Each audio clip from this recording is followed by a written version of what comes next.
entonces.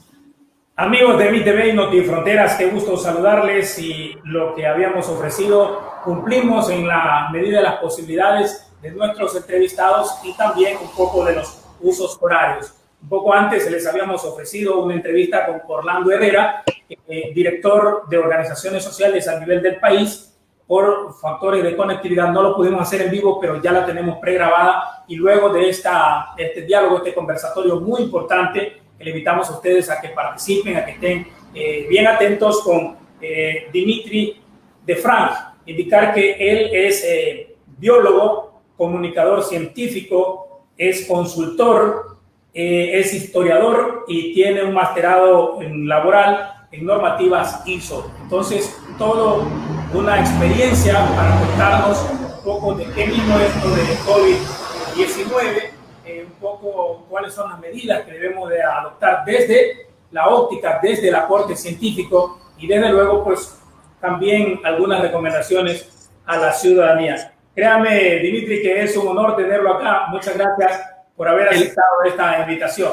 El honor es mío, Jefferson, y gracias por la invitación y gracias por acercarnos desde la ciudad de Barcelona a todos ustedes allá en Ecuador.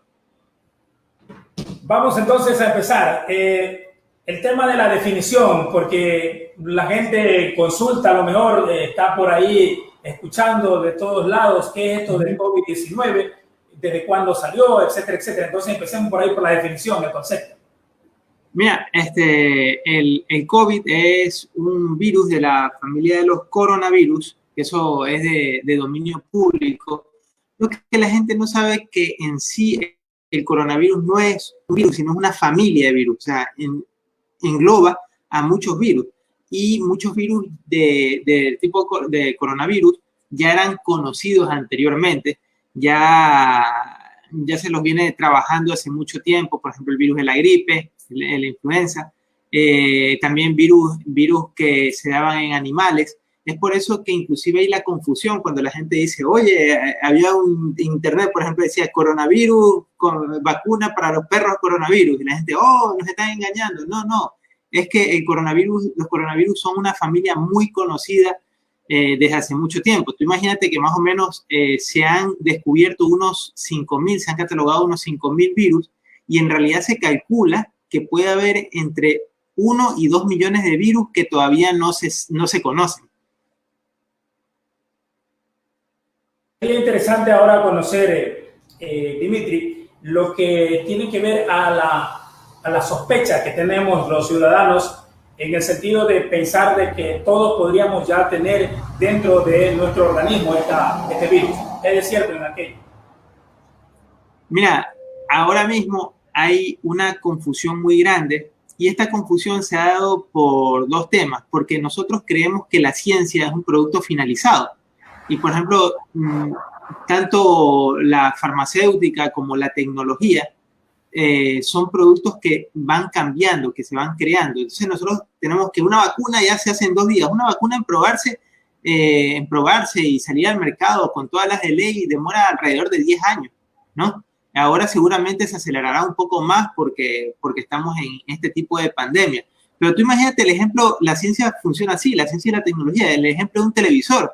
O sea, desde el siglo antepasado, nosotros comenzamos con las primeras proyecciones de luz, se fue desarrollando, se creó el cine, después un proceso acumulativo científico, hubo la televisión, han pasado más de siglo y medio.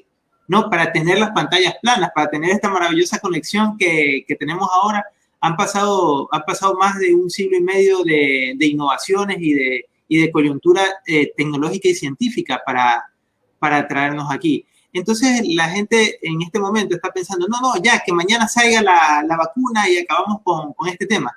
Y lo que mucha gente no sabe, no es de dominio público, es que el único virus que el humano ha podido erradicar en sí de la humanidad ha sido el virus de la viruela.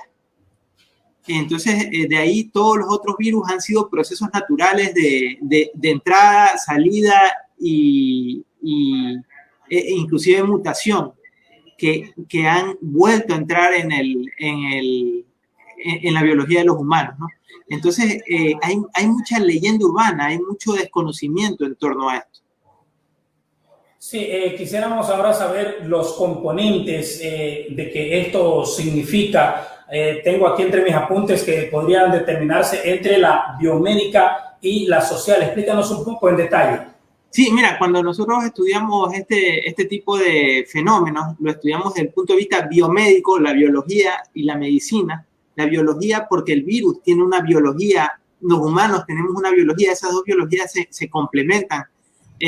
Para que un virus te pueda invadir a ti, porque un virus te invade a ti y no invade una planta, o porque un virus invade una planta y no te invade a ti, es porque hay unas ciertas afinidades, ¿no? Que tiene que tener el virus, tiene que tener con tu célula, tiene que tener afinidades, receptores.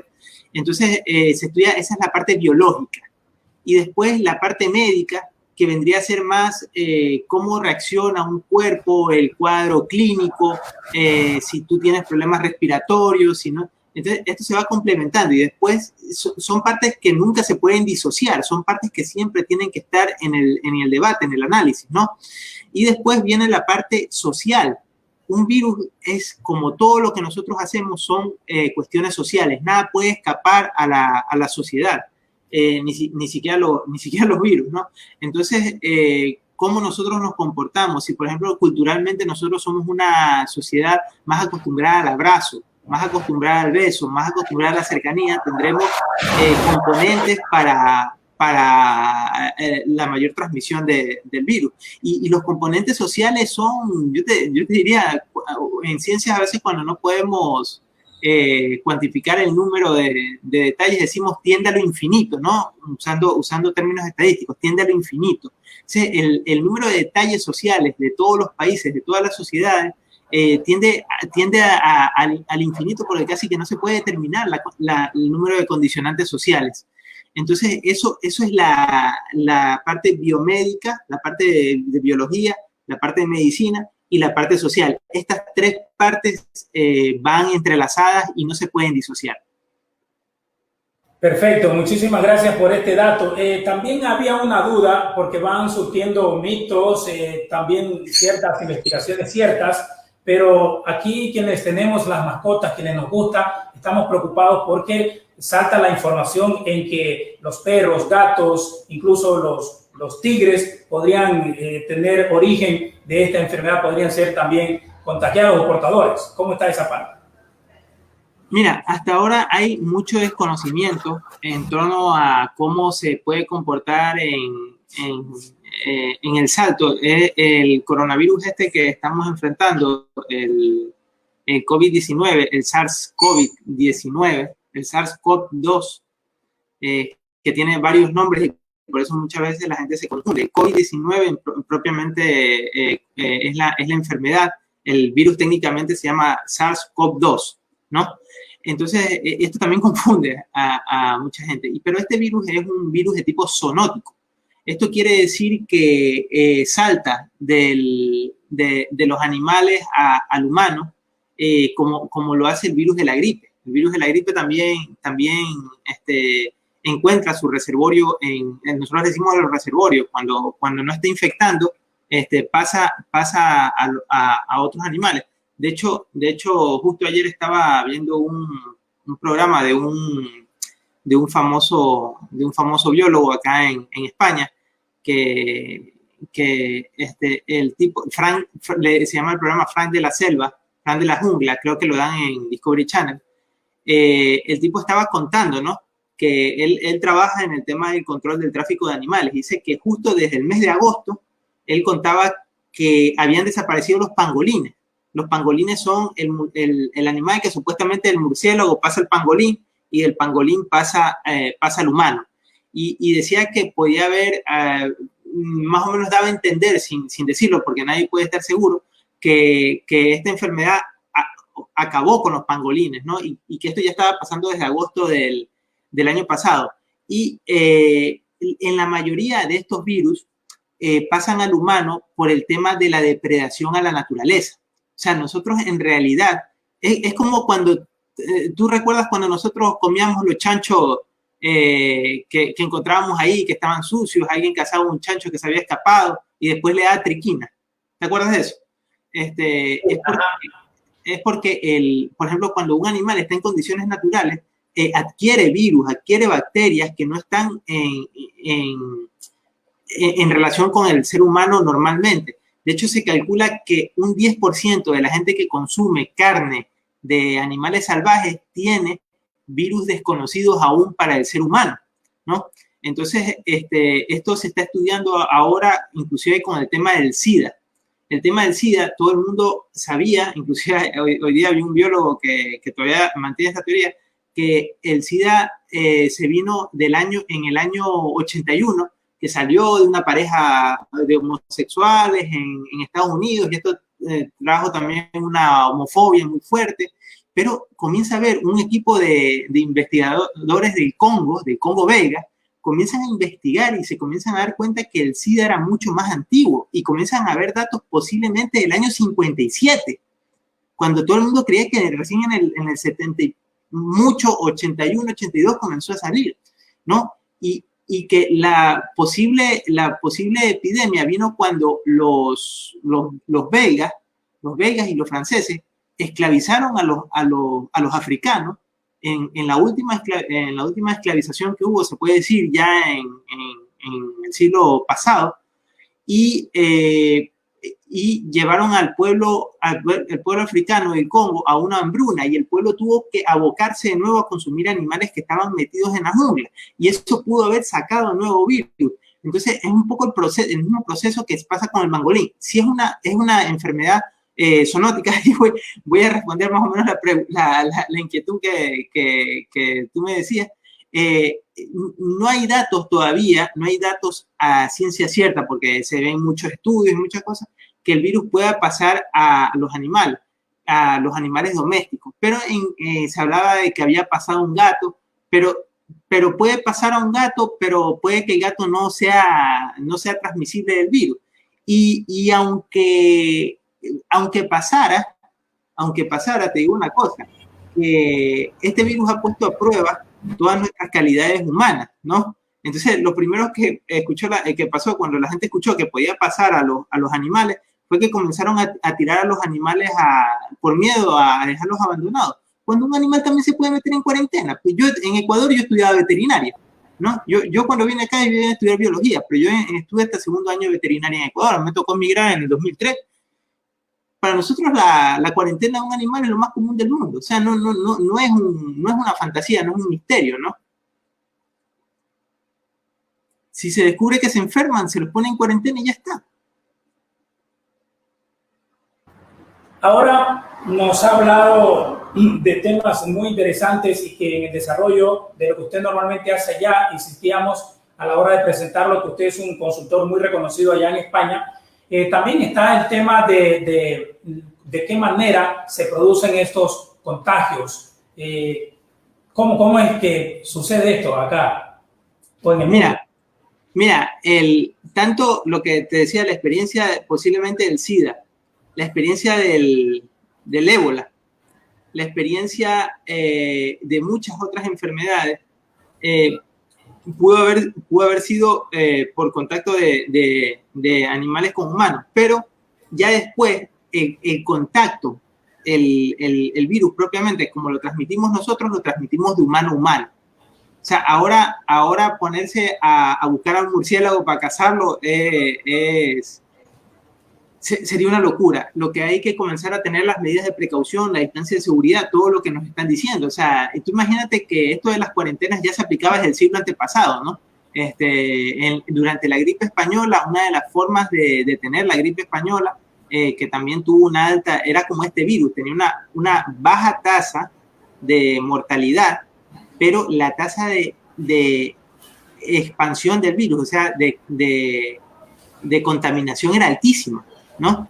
Entonces, claro, si tú en este momento le pasas un virus a todo el país, contagias, por ejemplo, a 10 millones de ecuatorianos, ¿no? Vas a matar por lo menos al 1%, vas a matar por lo menos a 100.000 personas. ¿Sabes? Entonces el virus, estadísticamente, la gente dice, no, la mortalidad del virus es baja, Sí, pero la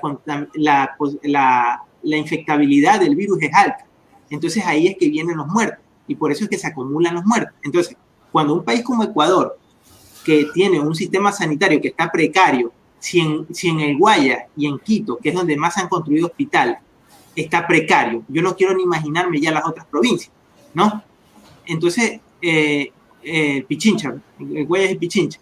Entonces, claro, cuando tú colapsas el sistema sanitario, que fue lo que pasó en España, después tienes gente que se tiene que ir a hacer la diálisis y se queda muerta a la puerta del hospital. Entonces, eso es como una bola de nieve y el número de muertos termina siendo una cosa exagerada. Y es un poco lo que tú decías en una pregunta anterior. ¿Cuánta gente se va a contagiar? Yo decía, no se puede saber porque ningún estado está diciendo, en algunos casos mienten y en otros casos no pueden contabilizarlo porque no tienen cómo contabilizarlo, ¿no? Por ejemplo, aquí en España, no es que te dicen, hay, no sé, ahorita se me escapó la cifra, 200.000 contagiados. 200.000 contagiados, pero esos 200.000 ni de broma le han hecho el análisis, la PCR no se ha hecho, ¿no? Entonces es simplemente, doctor, por teléfono, doctor, tengo esto, mira, eres sospechoso de coronavirus, pum, te pongo el sello, ya te reporto como positivo. Entonces eso no es un conteo serio. Había una escuela de Cambridge que hizo Cambridge creo que era, que hizo un reporte que dijo, bueno, si los pocos datos ciertos tenemos que la tasa de mortalidad es el 1%, mejor es cuenta los muertos, que eso sí lo puedes contar, y a eso aumentale aumentale 99, y ahí tienes la tasa de contagiados. Entonces, por ejemplo, yo decía en Guayaquil, mi cálculo es que había entre 10 y 15.000 muertos de coronavirus, ¿no?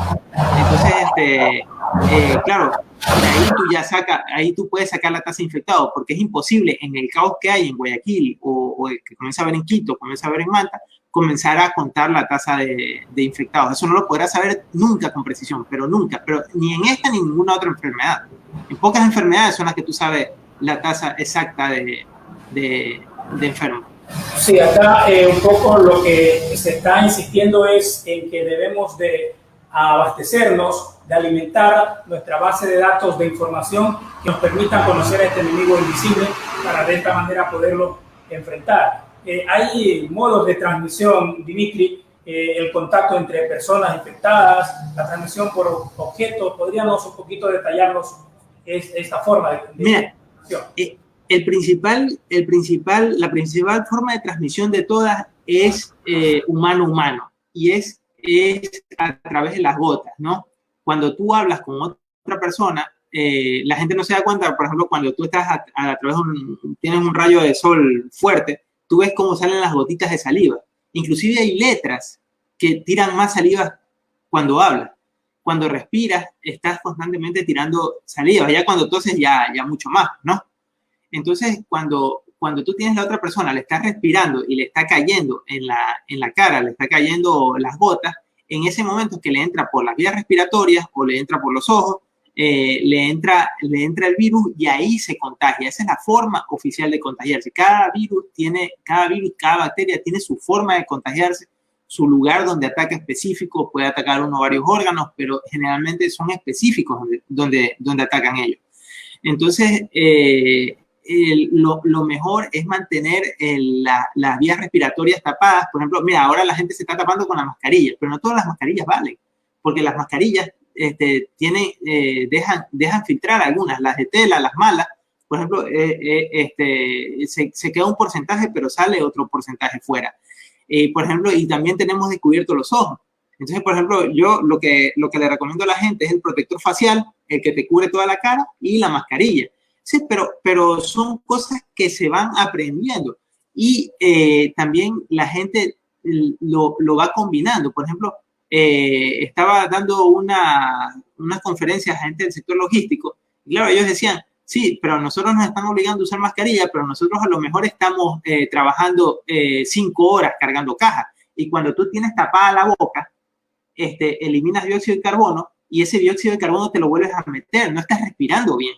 Entonces, a lo mejor tiene más riesgo esa persona de caerse con una caja y tener un accidente que en sí contagiarse o contagiar de coronavirus, ¿no? Esto es como lo que pasaba con lo que anunciaban siempre los médicos en Estados Unidos. Desde que comenzaron a hablar de los accidentes cardiovasculares, la gente comenzó a salir un montón a hacer footing, a trotar en Estados Unidos. Y al final había más atropellados por gente que iba corriendo y no miraba los carros que por los propios accidentes cardiovasculares, ¿no? Entonces a veces tenemos que aplicar estas medidas, las tenemos que aplicar, pero muy de forma inteligente, ¿no? Tenemos que ver cada caso. Hacen falta muchos científicos, muchos consultores, mucha gente de este tema, y tampoco es que, mira, por ejemplo, yo ahorita estoy asesorando a 4 empresas, asociaciones aquí en España y todo, empresas en Ecuador también, pero yo digo, para lo que está pasando, yo debería estar desbordado de trabajo, o sea, yo no debería ni ver a mi familia en este momento. Yo voy relajado haciendo cosas, ¿no? ¿Por qué? Porque en realidad no nos están llamando. Entonces después, claro, se contagian los plásticos, se contagian las frutas que tú consumes, y en España tenemos una frase que dice, entre todos la mataron y ella solita se murió. Esto es lo que está pasando en Ecuador. O sea, hay un descuido social en general, hay un descuido de los políticos, eso ya es un tema terrible, pero todos estamos teniendo una parte de la responsabilidad y también tenemos un problema aumentado que es el problema del virus. En cuanto, Dimitri, en cuanto a la incubación, una vez que ya nosotros tenemos el virus un poco más potenciado en nuestro cuerpo, ¿cuántos días son este proceso de incubación del virus? Mira, más o menos hasta que comienzas a tener los primeros síntomas son 4 o 5 días. 4 o 5 días y después en deshacerte del virus, ya inmunizarte, entre 11 y 15 más o menos. Todavía hay cuerpos que responden diferente. A veces tarda un poquito más, tarda un poquito menos, pero ese más o menos es el tiempo, es el parámetro. Y también la sintomatología es diferente en cada persona. Hay gente que le da una diarrea y no le da más, hay gente que lo pasa mal, dice, hay gente que me ha descrito la enfermedad como sentía que me estaban apuñalando los pulmones. Hay gente que directamente con 42 años fallece. Te la juegas al infectarte. Hay gente que está inmunodeprimida y no lo sabe, ¿no? Hay gente que, por ejemplo, tiene problemas cardiovasculares, hay gente que tiene problemas de sobrepeso, sobre todo los problemas de presión, problemas de sobrepeso, problemas de diabetes, son los que hacen que esta enfermedad se manifieste de peor manera. Mira, hay una cosa curiosa, lo que estaban haciendo en Siria, estaba entrevistando a una gente en Siria y me decían, en Siria está reportando, Siria después de la guerra terrible que ha tenido, que se han muerto en torno, no sé si 400.000, 500.000, hay en torno a 300.000 niños desaparecidos, una barbaridad, pero una barbaridad, que no lo podría aguantar ningún país. O sea, no ha reportado más de 3 casos de coronavirus. Pero no ha reportado más de 3 casos de coronavirus porque los están ocultando las cifras, haciéndolos pasar por otra cosa. Y cuando hay un muerto, generalmente una enfermedad no te cae sola, te caen varias enfermedades. Entonces lo que las autoridades decían era, él tenía un muerto por coronavirus y a lo mejor tenía una patología acompañante o una patología anexa, y decían, se ha muerto la otra cosa, ¿no? Por ejemplo, imagínate, el 70% de la humanidad tiene tuberculosis. Si te cae coronavirus, te deja débil y te deja, como decimos en Ecuador, papelito para fallecer. Entonces te está preparando ya el virus y te están preparando ya para matarte, ¿no? Entonces, a lo mejor viene el Estado por decir, no contabilizamos como coronavirus y lo contabilizamos como tuberculosis, ¿no? O, por ejemplo, una persona que hay un montón de gente ahora en el tercer mundo que tiene SIDA todavía. Y claro, le cae el coronavirus, le cae a la persona que tiene SIDA, y en el reporte, ¿qué pone el médico? ¿Coronavirus o SIDA? ¿Qué pone? Entonces, ¿quién lo controla? Tendría que poner coronavirus y SIDA, ¿no? O coronavirus complicado por un cuadro de VIH, pero ¿quién lo controla? Nadie está controlando eso. Es que no se puede controlar tampoco. Entonces las estadísticas no son tan reales como también sugería hace unos días uno de nuestros entrevistados, que podría realmente reflejar apenas el 25% de lo que está ocurriendo en el país. Ahora, Dimitri, quisiera consultarte el tema de las edades. Algunos dicen, bueno, yo estoy joven, yo no soy propenso, no me puedo contagiar y por ende pues voy a andar tranquilo. Mira, disculpa, se me escapa ahora la cifra de Ecuador. ¿Cuántos muertos reportan en Ecuador? Hoy no he revisado, pero me parece que hasta el día de ayer iba más de 3.000. De 3.000. Mira, cuando no habían reportado ni 400, yo ya conocía como 5 personas que se habían muerto de mi entorno en Guayaquil. Era imposible que hubiera la cantidad de muertos que ellos estaban diciendo. Es imposible. O sea, las cifras en Ecuador, o sea, ya no solo es que están mintiendo, es que son ridículas, literalmente. Y después lo que tú preguntabas, de la preocupación de las edades, esto de aquí, claro, una persona anciana entra en el grupo de riesgo porque está inmunodeprimido, porque la edad mismo, las defensas te van bajando y te hacen entrar en el grupo de riesgo. Mira, por ejemplo, la gripe española mataba gente entre 20 y 40 años. El Zika mata niños en feto. Cada enfermedad se ensaña con un grupo. Y a veces la cuestión por la que se ensaña no solo puede ser fisiológica, sino también social, ¿no? Porque a lo mejor la gente entre 20 y 40 años salía más a trabajar y estaba más expuesta, por 10.000 motivos. En este caso, el SARS-CoV-2, el coronavirus, como lo conocemos nosotros, el grupo de riesgo principal es desde los 65 años, pero los jóvenes en Ecuador no puedes saber si eres grupo de riesgo. Por ejemplo, yo tengo ahora mismo 40 años, pero por ejemplo yo en España, la diferencia con Ecuador, no sé cómo esté ahora. Yo cuando salí al hospital de Lilies le decíamos el matadero, ¿no?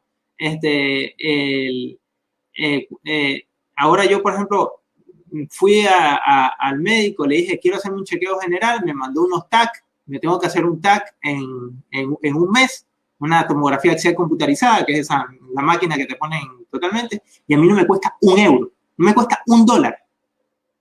Yo me voy a hacer un TAC, me va a revisar el especialista después, me van a dar todo un tratamiento y a mí no me cuesta nada, no me cuesta nada. Entonces, claro, yo tengo una asistencia médica propia del Estado español que a mí, si yo tengo la sospecha de una enfermedad, por ejemplo, oye, mi mamá comenzó a tener diabetes a los 40, y que yo a los 40 me voy al médico y le digo, señor, yo a mi mamá a los 40, por antecedentes familiares, comenzó a tener diabetes. Entonces, ellos ya me ponen en un protocolo y me comienzan a revisar si yo puedo tener diabetes. Justo antes del coronavirus me hicieron una analítica completa y fue coincidencia que no me había hecho en años y me salió todo bien. ¿Qué es lo que pasa? El grupo de riesgo en Ecuador es que no solo es por la edad, sino que es también por las malas condiciones sanitarias, médicas que hay allá. ¿Por qué? Porque tú, por ejemplo, puedes estar en un... ¿Cuándo fue la última vez que te hiciste un electrocardiograma? ¿Cuándo fue la última vez que te hiciste un análisis de sangre? ¿Cómo sabes que tú no tienes el colesterol alto? ¿Cuándo fue la última vez que te midiste la presión? ¿Cómo sabes que no tienes la presión alta? Todas estas cosas son cosas que te meten en el grupo de riesgo, pero tú puede que no la sepas. Entonces, como puedes que no la sepas, en realidad puede ser que vayas por la calle contento, pensando que no te va a caer porque eres joven y tienes alguna característica que te mete en el grupo de riesgo.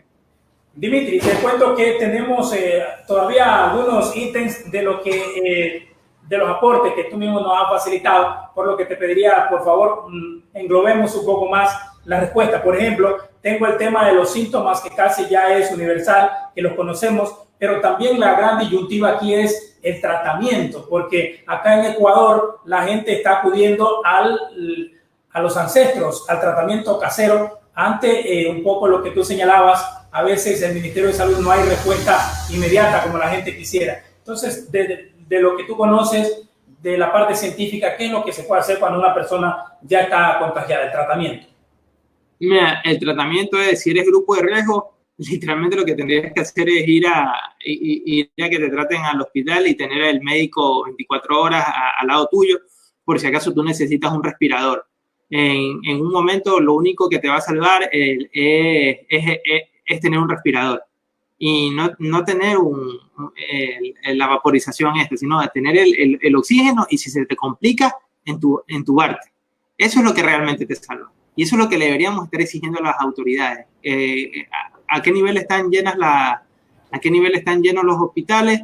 ¿Hay suficientes respiradores? Eso es lo que le deberíamos estar peleando a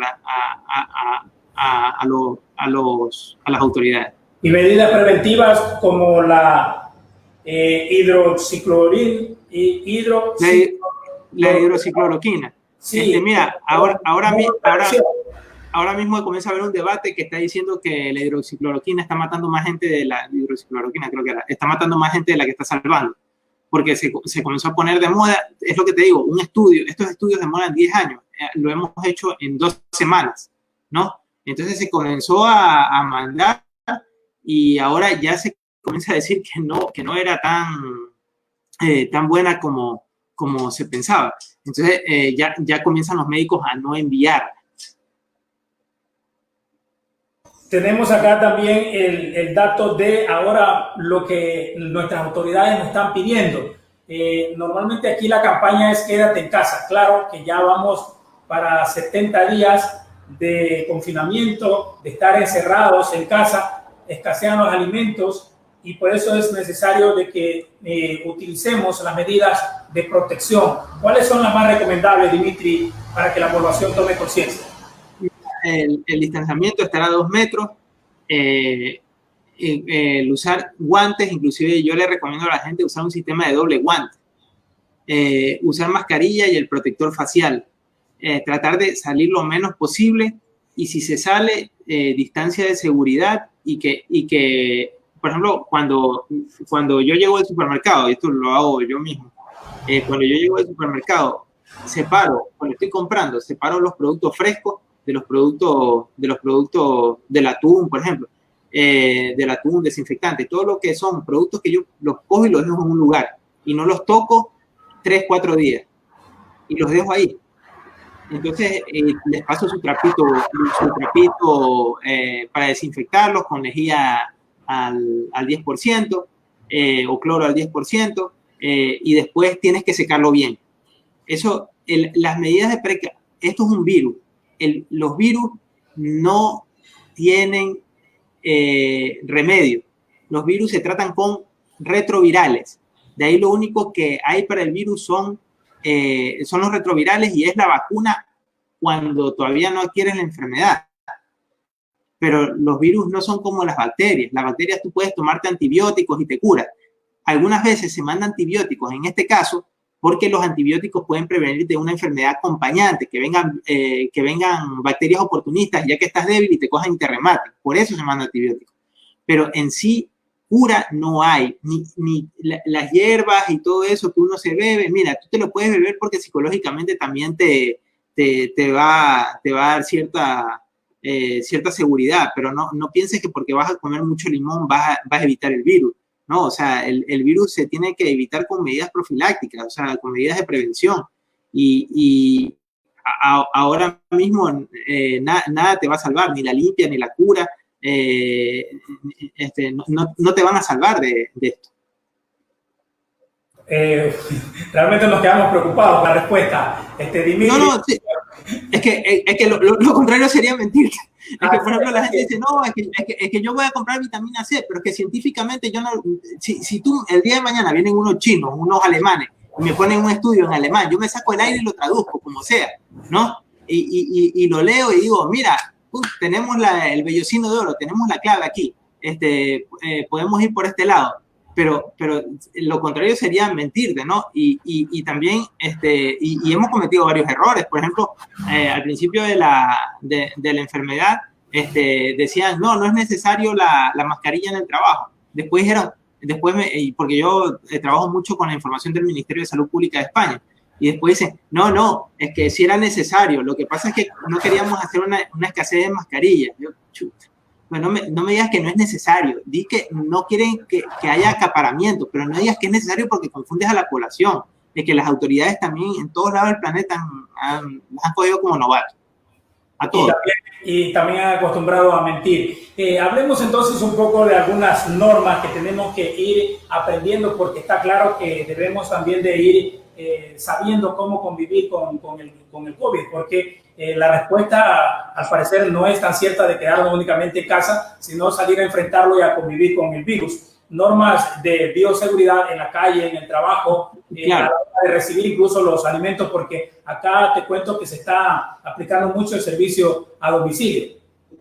Sí, por ejemplo, cuando viene una persona con un paquete de domicilio, por su protección y por la tuya, lo que tiene que hacer la persona es bajarse del camión, tocarte el timbre, dejártelo en la puerta y tú sales a recibirlo. Ya nada de firmar, que fírmame aquí, ni nada. El pago se tiene que hacer de alguna forma electrónica. Yo sé que eso va a costar mucho porque es una cultura que hasta a mí me costó asumirla. Tienes que hacerlo con tarjeta para ver el mínimo toque. Cuando la persona te deja la caja, si por ejemplo es una caja te han traído un aparato electrónico, lo que sea, y no es un perecible, tú lo que tienes que hacer es la caja, cogerla con guantes, ponerte los guantes y no tocarte las manos. Los guantes tienen una forma especial de poner, que eso yo lo doy en los cursos. Tienes que coger la caja, limpiarla, dejarla ahí aislada y después la abres de 2 días. Por ejemplo, mira, a mí hace poco me llegó un título de unos cursos que había hecho. Ese título estuvo ahí 1 semana. Y dije, ¿por qué? Porque, por ejemplo, el plástico puede durar hasta 4 o 5 días, ¿no? Y también no pensar que inmediatamente uno limpia la cosa y ya puedes restregártela. No. El virus también tiene un momento, tardará 4 o 5 minutos en morir cuando tú le has pasado la lejía. Y lo que mucha gente no sabe es que una de las cosas más viejas, más comunes que tenemos es la de las que más nos sirve para destruir el virus, que es el jabón, es la lejía, la sosa cáustica. Porque los virus tienen, al igual que muchas bacterias, tienen una cosa que se llama la bicapa lipídica. Y esta bicapa, cuando tú la neutralizas, automáticamente el virus ya no sirve para nada. Es como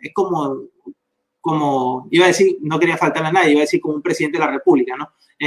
Pero cuando tú lo neutralizas el virus, ya automáticamente neutraliza la bicapa lipídica y ese virus queda totalmente inerte. Hay algunas normas que debemos de aplicar dentro de los domicilios, pero un poco para ir avanzando, ¿cuáles son las medidas un poco más comunitarias que deben de tomar, especialmente con el apoyo de nuestras autoridades que necesitan de mayor presupuesto? Hablo de pronto de desinfección, barrido. ¿Qué es lo que se tiene que hacer allí? Mira, existe el barrido de las calles, pero sobre todo la clave es desinfectar solo los lugares donde ha habido público. Por ejemplo, es que en realidad te digo, las medidas profilácticas son tan estrictas que yo dudo mucho que la gente las pueda aplicar verdaderamente. O sea, estamos hablando que, por ejemplo, cuando yo entro a un local en la mañana, tengo que limpiar todo. Comienza a entrar el público, tienen que estar a 1 metro de distancia. Cuando solo puedo atender a una persona y tienen que ir con cita previa, por ejemplo, es lo que se está haciendo en España. A media mañana tengo que desinfectar todo el local. Si va a haber cambio de turno de personal, tengo que desinfectar todo el local. Y cuando ya termina la jornada, vuelvo a desinfectar, a pasarle un trapo a todo el local. O sea, con decirte que las medidas correctas sería que, por ejemplo, yo voy a un lugar, me pruebo una ropa, en el momento que yo me pruebo una camisa, cuando me saco esa camisa, ya nadie más la puede usar. Tengo que mandarla a lavar entre 60 y 90 grados y después traerla de nuevo a la tienda para que se la pueda probar a otra persona. O sea, ya por ejemplo, ir a una librería, tocar el libro, ya nada de eso se puede. Entonces, claro, a mí lo que me preocupa es que yo no creo que ahorita las autoridades están en capacidad de dar este mensaje, ni la gente en capacidad de ser tan estricto con estas medidas sanitarias. Entonces, lo que yo he tratado de decirle a algún ayuntamiento es, oye, pero llamen a profesionales para que les den las normas, que ustedes mismos no las saben, ¿no? Entonces, deberían ellos primero formarse formarse con estos talleres, con estos cursos, para que después puedan darle las medidas de protección a las personas de la comunidad. Y claro, lo que tú estás diciendo es clave, o sea, quédate en casa, pero yo tengo que elegir, pues, y eso toda la vida ha pasado, desde la peste negra ha pasado, tengo que elegir, o sea, si a mí no me mata el virus, me mata el hambre, y yo tengo, por ejemplo, 40 años y yo me arriesgo, salgo porque tengo que llevarle la comida a mis hijos, porque no puedo dejarlos sin comer, ¿no? Entonces, ¿en qué cabeza cabe que me digan, quédate en casa, como tú dices, ya un mes y pico, y no me den las posibilidades para sobrevivir mientras estoy en casa, porque yo tengo que salir a trabajar? Sí, hay allí algunos apuntes interesantes que tienen que ver con la recomendación en el manejo del COVID-19 o la desinfección en sitios como hospitales, mercados, también cómo podríamos hacer en el retiro de los residuos. A veces nuestros colaboradores, en este caso los trabajadores del municipio, al principio al menos recogían la basura sin mayor protección. Y finalmente, para terminar este bloque, ¿cuáles son las condiciones para la apertura al público de establecimientos y locales comerciales? Dimitri, toda vez de que acá se está hablando mucho en la posibilidad, al menos en el cantón Quirindé, de cambiar de semáforo. De hecho, algunos cantones en el país ya han hecho este cambio y aún que las cifras no están de bajada, sino están en el pico. Mira, lo que tú tienes que asumir es una cosa que en Ecuador se puso esto del semáforo como una medida analgésica para la población. Pero Ecuador en sí lo que está haciendo es declarar la derrota ante el virus. Entonces, tipo, salgan porque lo que está tratando en realidad hacer el gobierno y las autoridades es hacer lo que se llama la inmunidad de rebaño, ¿no? Porque un buen término para cuando nos tratan como ovejas, ¿no? Entonces, la inmunidad de rebaño es una cosa, por ejemplo, como lo hubo en la gripe española, que en un momento se contagia tanta gente que a la vez ya se inmunizan por la inmunidad natural, que ya el virus comienza a bajar su tasa de propagación, porque no encuentra reservorios, no encuentra personas en la cual meterse, porque ya casi todos están inmunizados porque ya lo han pasado. Entonces, la estrategia del virus en ese momento para sobrevivir se mete en un reservorio el pangolín, un ave, otro murciélago, lo que sea. Con esto, por favor, no vayan a cazar murciélagos, no es la solución. Se mete en otro animal o encuentra un reservorio o se queda pululando en ciertos humanos, muta, sale y puede volver a reinfectar a las personas que ya se habían infectado. Este es el proceso, no es un proceso que me estoy inventando, este es el proceso de la gripe común, de la influenza, ¿no? Es por eso que la influenza todos los años llega y se lleva a un montón de gente, mata un montón de gente. Entonces, de lo que tú preguntabas de las medidas, y disculpa porque tú me dijiste que sea más didáctico y no lo estoy diciendo, pero de las medidas, por ejemplo, para limpiar los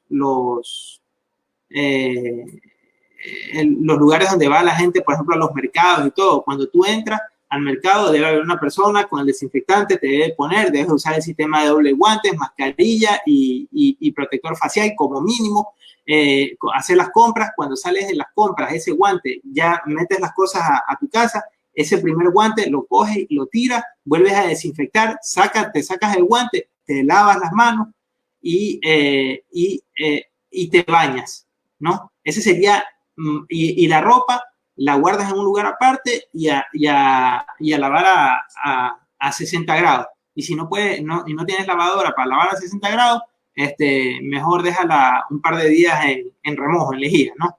Si es ropa blanca. Entonces, son medidas súper difíciles. Ahora, en los lugares municipales, por ejemplo, se tiene que hacer la desinfección, se tiene que hacer con lejía o con si me olvidó el nombre del cuaternario, se tiene que hacer con viricidas o virucidas, como se le llama. No se tiene que hacer la aspersión para que salgan las partículas flotando, sino que se tiene que hacer una aspersión húmeda que sea efectiva, o sea, como que dice, un baldeo pero fuerte, y más o menos acabas con el virus que ha habido en lugares públicos, como pueden ser bancos, como pueden ser salas de espera, como pueden ser el lugar de recepción de un mercado. Entonces, esa sería la medida correcta. Pero, ¿qué es lo que pasa? No sé si tú alguna vez has leído el libro de Sun Tzu, ¿no? Sun Tzu, El arte de la guerra, que Sun Tzu decía, cuando se da una orden y la orden no es clara, se falla, la culpa es del general. En este caso, para que el general, que son las autoridades de los organismos descentralizados, el presidente de la República, dé órdenes que le sirvan verdaderamente a la población, tiene que ser claro y conciso.